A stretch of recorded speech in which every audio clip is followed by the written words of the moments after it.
ficou preso durante 18 anos, se converteu na prisão e hoje ele tem uma palavra de ressocialização com jovens que estão no presídio, que saíram do presídio e que realmente pode mudar a sua história. E eu vou falar hoje com Maurício Alves. Olá, estamos aqui com o Maurício hoje no programa Vida em Conexão, tudo bem? Tudo. Bom, Maurício, eu queria saber um pouco sobre a sua história, né? Você tem uma história de bastante sofrimento, ao mesmo tempo de um resgate muito bonito de Deus. Como é que foi a sua infância? Como tudo na sua história começou? Nasci na cidade de Satélite de Ceilândia, numa família de classe baixa, né? Muita dificuldade. Meu pai, um homem trabalhador, mas por outro lado bebia muito, né? Jogador. E todas as vezes que ele perdia no jogo, ele chegava em casa discutindo com minha mãe. Nós somos uma família, eu sou comigo mais 6 irmãos, nós somos no total 7. Meu pai e minha mãe hoje já não estão mais vivos, né? Todos dois são falecidos. E uma dessas feitas, meu pai chegou em casa alcoolizado e começou a discutir com a minha mãe.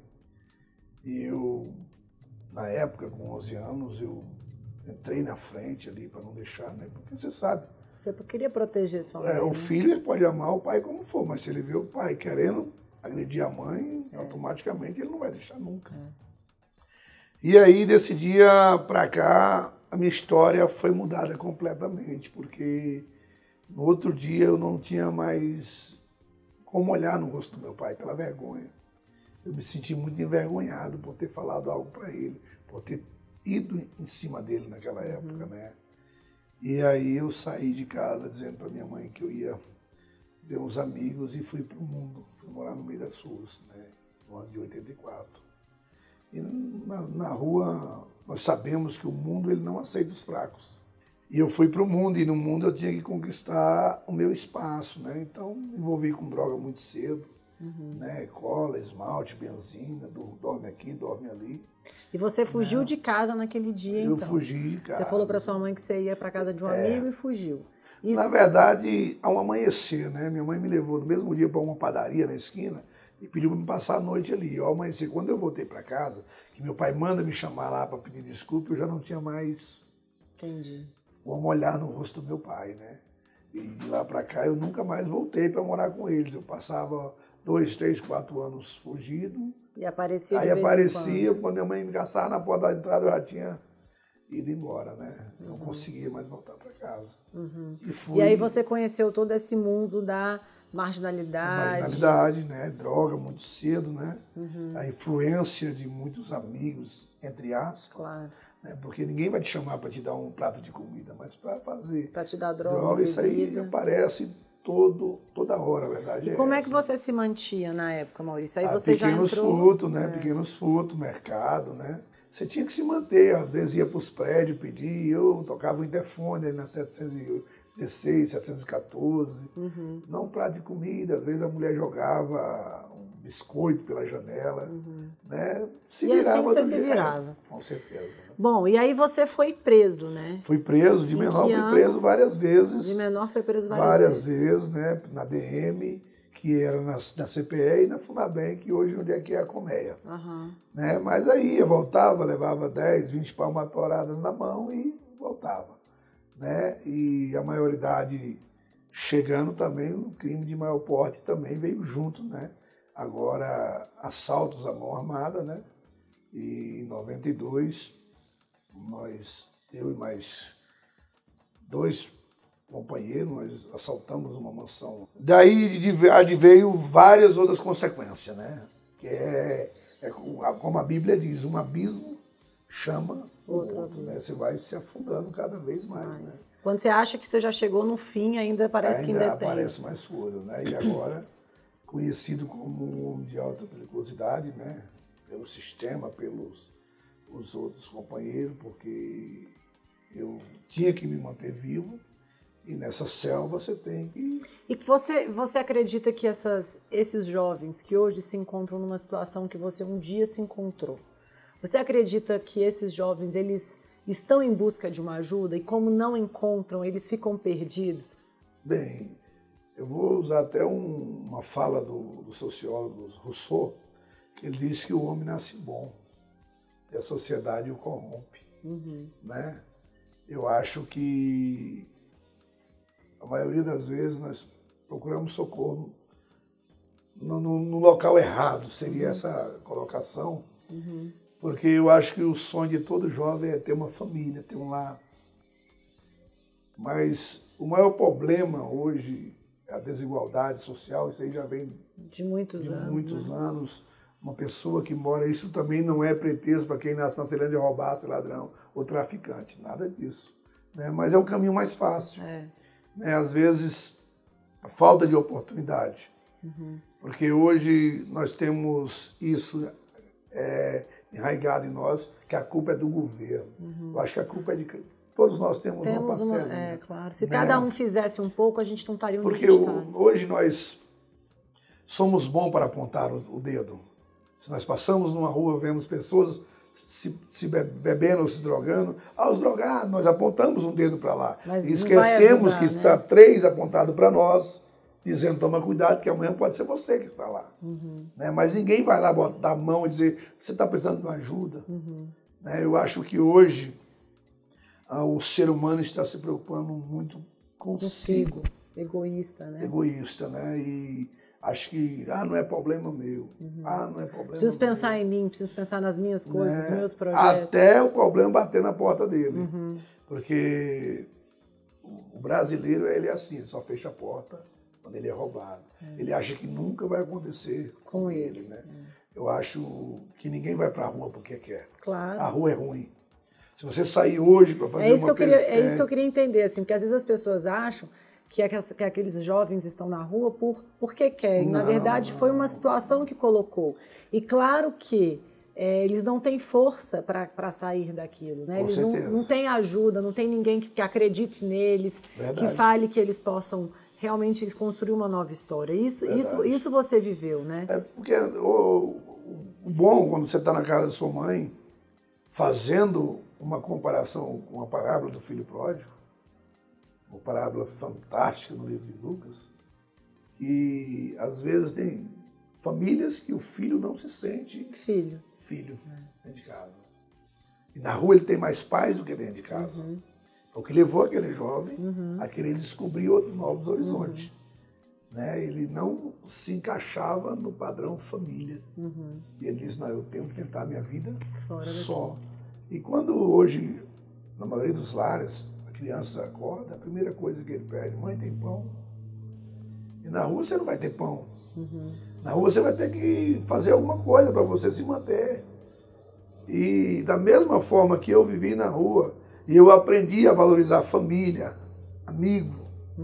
Porque tem hora que você precisa de um colo.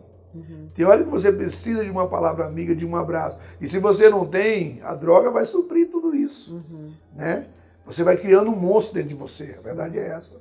Onde alguém é culpado de eu estar aqui. E aí você acaba colocando a responsabilidade da sua vida na sociedade, nos transferindo outros. a responsabilidade. Com certeza. Bom, e aí você falou que com a chegada da sua maioridade, você também foi aumentando o seu nível de criminalidade, vamos dizer assim. E aí você foi preso com quantos anos? Eu fui preso de maior com 19 anos. Com 19 anos, quando você assaltou uma casa. E aí você foi preso, e aí como foi a sua vida lá dentro da prisão? Dentro do sistema... Um resumo, assim, para você passar como você viveu realmente, né? Que às vezes as pessoas, elas não conseguem entender de como funciona. Inclusive, nas minhas palestras que eu ministro na faculdade, porque eu falo da ressocialização na visão individual, uma coisa é você perguntar para uma pessoa como é a cadeia, ele aqui fora. Por mais que ele tente imaginar um filme, uma novela, nunca ele vai chegar ao que verdadeiramente acontece lá a experiência dentro, né? real de viver. Por isso alguém me pergunta, você acredita que o sistema prisional ele ressocializa alguém? Não, de maneira nenhuma, até porque antigamente tinha essa visão de que o sistema prisional era onde se ressocializava, se reeducava. Mas hoje, para isso, lá não tem profissionais. Michel Foucault, em um dos seus livros, Vigiar e Punir, eu já li. Ele vai dizer que se nós tratarmos o apenado como animal, nós vamos devolver para a sociedade animal. Então, assim, lá dentro existe um sistema E poucos sabem que a sociedade mais organizada que existe é a sociedade carcerária. Lá você tem hora para tudo. Para tudo. E você precisa cumprir. Você né? precisa se enquadrar. Por quê? Porque o ser humano é o único animal que consegue se adaptar a qualquer ambiente ou situação que ele esteja. Né? E assim, lá dentro, fulano, se entrar, morre. Não, eu acho que se você for um sujeito homem, não caguetou ninguém, um estuprador, você vai puxar sua cadeia tranquilo. Já existe a represália por parte dos servidores daquele local. A humilhação, né, onde o próprio artigo da Constituição, artigo 5º, se eu não me engano, no inciso 6º, ele vai dizer que a pena não pode passar do apenado, mas geralmente passa, porque você vai preso, a sua família vai para te ver, tem que passar 3 dias na porta do... Ela está pagando uma pena, querendo ou não querendo, né? Não é só você. Não, e a vida dentro do sistema é muito difícil, né? Porque... Não faz reflexão, né? Não tem como, porque cada dia que passa, hoje o maior índice de reincidência para o sistema prisional é porque a maioria que está ali não aceita o fato de estar ali. Ou seja, eu fiz... Ou seja, não compreendo o porquê. Porque eu estou aqui, né? No meu caso, eu disse, eu errei e eu preciso pagar. É por isso que eu digo, não vai haver mudança em lugar nenhum na face da Terra se primeiro não acontecer na mentalidade. E você hoje trabalha com palestras de ajuda de recuperação e ressocialização de ex-presidiários. Bom, você estava explicando um pouco sobre a sociedade, como realmente a sociedade ela enxerga esses presidiários, como nós nos comportamos realmente com essas pessoas, e realmente é algo a se pensar. Acho que todo mundo que está nos assistindo hoje tem que fazer uma avaliação, porque a gente sempre olha o outro como algo muito distante da gente e não acha que aquilo é um problema que a gente também pode fazer parte dele ou tentar ajudar de alguma forma, né? Verdade. E aí você falou um pouco da sua trajetória, da sua infância, né? De como você chegou lá. E agora eu queria entender como você conheceu Deus dentro da prisão. Olha, a minha conversão ela foi até um pouco engraçada, né? Porque na época eu estava sem visita, né? Como diz lá dentro, né? Na pedra, abandonado por todos, mas eu creio que eu gosto muito da Bíblia, né? Durante essa minha trajetória eu li a Bíblia 26 vezes. Eu devo ter uma base uns 28 a 29 mil versículos gravados no meu coração. Porque tempo é o que mais temos lá dentro, né? E quando fala de convenção, eu não conhecia Deus. Meu Deus era meu revólver, né? Mas a Bíblia vai dizer no livro do profeta messiânico Isaías, no capítulo de número 43, no versículo de número 13, que operando Deus, quem impedirá? E ele tem a forma dele trabalhar. E se nós formos olhar para o contexto bíblico, Deus só gosta do que não presta. Ele é um caçador de talentos, a verdade é essa. Uma dona de casa, ela vai chegar na feira, ela vai pedir o quê? 1 quilo de tomate ou ela vai escolher o tomate? O que ela vai fazer? Ela vai escolher. E quais são os tomates que ela escolhe? Os mais bonitos, né? Deus é totalmente ao contrário. Deus só escolhe os tomates que estão quase apodrecendo. Por quê?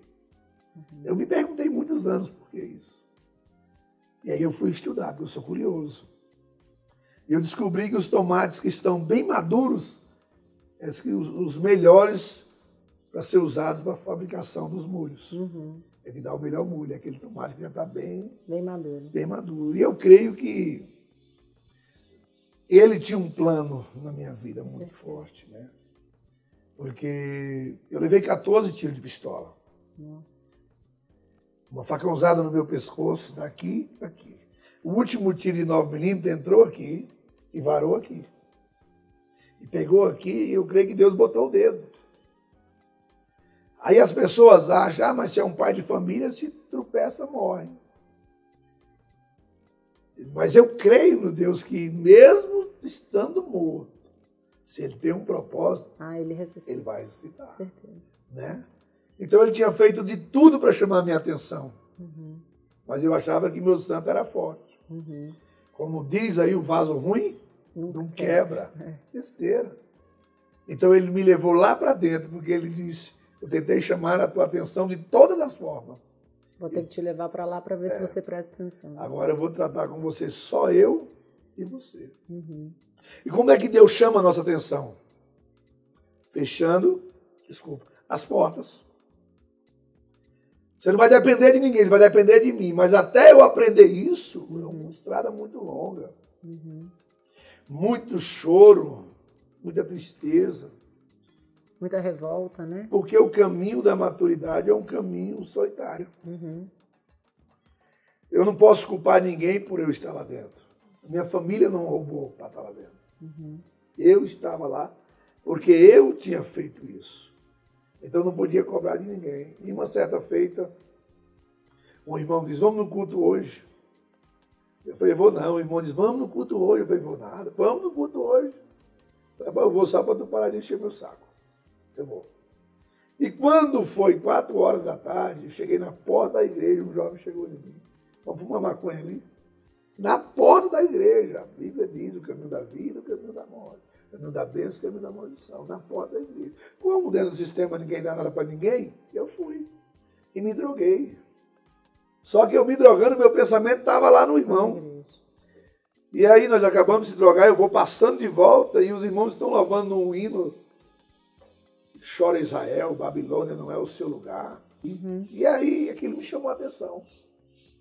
Babilônia não é teu lugar. Eu falei pro João, vou entrar na igreja. Ele falou, rapaz, tu tá doido? Eu falei, por isso que eu vou entrar. Senão não ia ter coragem. Não entrei. Entrei e fiquei lá atrás. E quem estava pregando era o presbítero Ayrton, um jovem que estava preso também.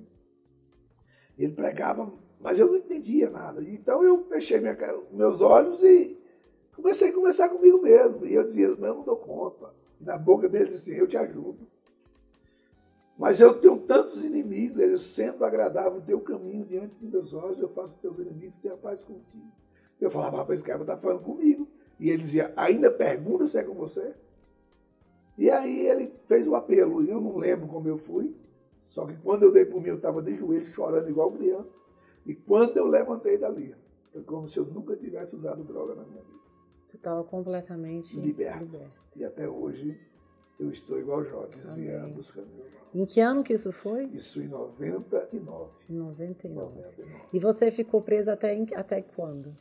Ao todo, porque a gente conta domiciliar e dentro, é 18 anos. Mas você saiu de lá depois que você se converteu em que ano? Eu saí agora em 2010. Você saiu em 2010, então tem 5 anos que você está fora. E tem 5 anos que você está falando do seu testemunho, mostrando para as pessoas o que Deus fez com você. Com certeza. E depois desse dia que você se converteu, quer dizer, foram quase 10 anos ainda dentro da prisão. Se preparando. E aí você nunca mais se deparou com nada que te tentasse, no sentido da marginalidade. Na verdade... Foi uma mudança assim radical? Na verdade, a partir do momento que eu me converti, Deus me libertou de tudo, né? Mas aí Mas processo, antes disso, eu saí. Entendi. Eu saí, eu não fiquei 10 anos direto. Eu saí e aí eu comecei o quê? A Bíblia diz que aquilo que o homem não se engana, aquilo que ele plantar, ele vai colher. Eu tinha muito processo. Então eu estava na rua e estourava um processo. Eu voltava para ele, só que eu voltava crente. Voltou, irmão, voltei, vou pagar o que eu devo. E assim, pastoreando lá dentro. Amém. Ia e voltava, né? Mas assim, mostrando o exemplo, realmente sendo os pratos até hoje aparecem. Até hoje. Porque esse é o papel do inimigo. Né? Só que eu adotei algo para a minha vida. Eu devo trazer à minha memória, a Bíblia diz isso, aquilo que me dá esperança. E o que me dá esperança é ver quem eu fui e aonde eu estou e aonde eu vou chegar. E aí você saiu, você se casou, você se construiu sua família, que você sempre sonhou. Como é que foi essa história? Essa história do casamento é muito engraçado, porque eu falava, Jesus, eu preciso de uma mulher, Jesus, né? Sozinho não dá, Jesus. E a minha irmã, ela trabalhava num salão de beleza aqui no Guará e ela tinha uma cliente há 10 anos. E as duas conversando, e aí essa cliente, muito amiga dela, muito íntima. E aí minha irmã falando de mim, ela, mas quem é Maurício? Não é meu irmão que está preso. Você tem um irmão preso? Tem. Eu trabalho na Defensoria Pública, mesmo. Ela falou, então escreve para ele. Ah, não vou escrever para ele, não. Escreve para ele. Aí ela, não vou não. Aí me mandei uma carta para ela e ela perdeu essa carta com o endereço. E aí ela voltou lá, minha irmã, e aí, você escreveu? Não, não escrevi não. Ela falou, rapaz, então tome outro. Aí ela escreveu, olha, meu nome é Ivanilda, sou amiga da sua irmã Miriam, e ela me falou da sua situação, e eu trabalho na defensoria e eu quero te ajudar. E aí eu respondi a carta dela. Muito obrigado, o que eu posso fazer por você é orar. E contei a minha história lá dentro, aqui é muito difícil, né? Eu estou sem visita e tal. E na quarta carta ela já não me chamava mais de Maurício, que ela falava, olá Maurício. Aí ela começou a escrever, Amorício. Eu dizia, Amorício, mas eu não conheço essa mulher. E para mim decifrar esse Amorício, o que é isso aqui? E aí eu fiquei sem entender, né? E na quinta carta ela disse, eu não sei o que está acontecendo, mas nasceu um sentimento dentro de mim. E ela brigava. Sem te conhecer. Sem me conhecer. E ela brigava, ela dizia assim, por que você não me liga? Por que você não manda e-mail? Eu dizia, alô, estou preso, né? E ela correu atrás de muitas coisas para mim. Muitas coisas mesmo. Ela conseguiu que eu fosse do semiaberto, do fechado para o semiaberto, sem o juiz assinar. É Deus, é Deus. E eu vim de Saidão. E em 2009 nós se conhecemos. E aí eu sentei com ela e disse, olha, eu sou um pastor, não posso namorar, tenho muito tempo sozinho. E se eu namorar, eu vou cair. Você quer casar comigo? Ela disse, eu quero. Meu Deus. De um dia para o outro. Eu quero. Servidora pública, trabalho na defensoria pública, tenho 3 filhos. Os filhos moram, já são 2 maiores de idade e uma mora com o pai em Tocantins. E ela chegou na casa da mãe dela e disse, mãe, eu vou casar. E a mãe dela disse, com quem? Ela falou, com o Maurício. Aí a mãe dela, e ele é advogado? Por ela trabalhar na defensoria. Ela falou, não, mãe, no momento ele está preso.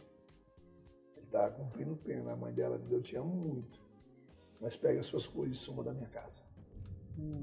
E começou outro plano na vida dela, porque ela também era de outra denominação. Né? E ela não conhecia Jesus. Eu ganhei ela para Jesus. E aí foi como se fosse uma avalanche, porque nós pensamos que quando nós aceitamos a Jesus, nossos problemas acabaram. Estariam tudo resolvido, né? E aí ela tinha uma visão que todo pastor era rico. Eu digo, meu Deus. Ela tinha essa visão, acabou meus problemas. Eu dizia para ela, moça, eu só tenho uma peça de roupa que eu estou vestida, eu não tenho mais nada. Né? Agora, a única coisa que eu tenho é uma força de vontade de vencer muito grande. Isso eu tenho. Né? Pela história de vida, eu costumo fazer dos meus obstáculos combustíveis para me levar mais longe. Nada é impossível. Tudo eu vejo Deus. Se Deus está colocando isso, é porque Ele quer me levar mais alto. Né? E até então eu só tinha a 4ª série do ensino fundamental. E ela perguntou para mim assim, quantos livros tem a Bíblia? Eu falei, 66. Quantos versículos tem a Bíblia? Eu falei, 31.102 versículos em algumas Bíblias. Outros tem mais um pouquinho, porque acrescenta no rodapé. E ela disse, quem escreveu? Eu fui falando, por que esse Isaías, quem é Jeremias? Eu fui falando. Ela falou, você é muita inteligência para estar fora da escola. Vamos estudar. Eu falei, vou não. Eu passei muitos anos sentado na sala de aula. Não vou. Ela disse, não, vamos. Porque Deus já me mostrou que você vai ser conhecedor da lei dele e da lei do homem. Eu falei, como assim? Vamos estudar. Eu falei, vou não. Vamos. Você sabe que mulher consegue o que ela quer, né? Com jeitinho. E aí eu fiz o supletivo. Passei, 1º e 2º grau. Passei em 3 vestibulares. Para direito. Para direito e administração. E hoje eu estou em direito, né? E no primeiro dia de aula, Deus já manifestou o poder dele, já me levantaram como representante da turma. E de lá para cá, eu comecei a palestrar em faculdades, né? E assim, a minha história, ela hoje, para mim, se você me perguntar, Deus fez grandes coisas na sua vida? Eu vou dizer, em vista do que eu conheço, Deus, Ele me ajudou muito, mas maior Deus vai fazer na sua vida se você acreditar. A gente está chegando no final do programa e eu gosto muito que todo entrevistado, porque o nosso programa aqui, ele realmente foi criado para que a gente pudesse falar de sonhos, de motivações, de pessoas que tiveram grandes superações. Não importa a área, você foi uma pessoa que superou muito na sua vida. Né? Então, às vezes, tem pessoas que estão te assistindo e falam, meu Deus, eu achei que eu já tinha um problema, eu achei que eu já tivesse resolvido alguma coisa, e aí eu me deparo com uma situação que realmente foi muito além daquilo que eu imaginava. Sim. Mas eu tenho certeza que tem muita mãe nos assistindo hoje, tem muitos familiares, esposas, maridos, que estão com algum familiar na situação que você vivenciou em algum momento da sua vida, ou nas ruas, ou nas drogas, ou na criminalidade. E você mesmo falou que Deus é capaz de fazer tudo. E às vezes a gente não acredita, né, que realmente possa existir essa mudança. E você é exemplo disso. Então eu queria que você deixasse uma palavra de fé, uma mensagem realmente de motivação para não só para os familiares, mas às vezes tem alguém que está em casa, que está pensando em sair de casa, que realmente está pensando em acabar com a sua vida. Eu não sei, algumas coisas assim um pouco mais drásticas que a gente acha que não existe, mas como você falou, realmente a gente não tem noção do que existe aí no mundo, né? Então eu queria que você pudesse deixar essa mensagem, que eu tenho certeza que ela vai ajudar a vida de muitas pessoas e às vezes salvar alguém através das suas palavras. A Bíblia diz, no livro de Jó, no capítulo de número 14, versículo 7, que a árvore ainda cortada ainda há esperança para ela. Né? Então eu quero deixar essa mensagem para você mãe, para você pai, para você jovem, para você que está nos assistindo agora, até mesmo você que está no PDF 1, no PDF 2, no CI, na Papuda, na Colmeia. Aquilo que o sistema não conseguiu fazer pela minha vida, Jesus fez. Né? Eu quero dizer para você, mãe, não desista do teu filho. Não desista dele, porque Jesus não desistiu de você. Creia. Porque a noite, por mais escura que ela seja, ela nunca vai impedir o sol de brilhar. Deus te abençoe, tá? Que Deus abençoe seu ministério. Que você continue sendo realmente uma pessoa que possa trazer uma palavra, que possa realmente mudar a vida dessa geração, né? E você que está em casa, muito obrigada por estar aqui conosco hoje. E a gente se vê na próxima semana.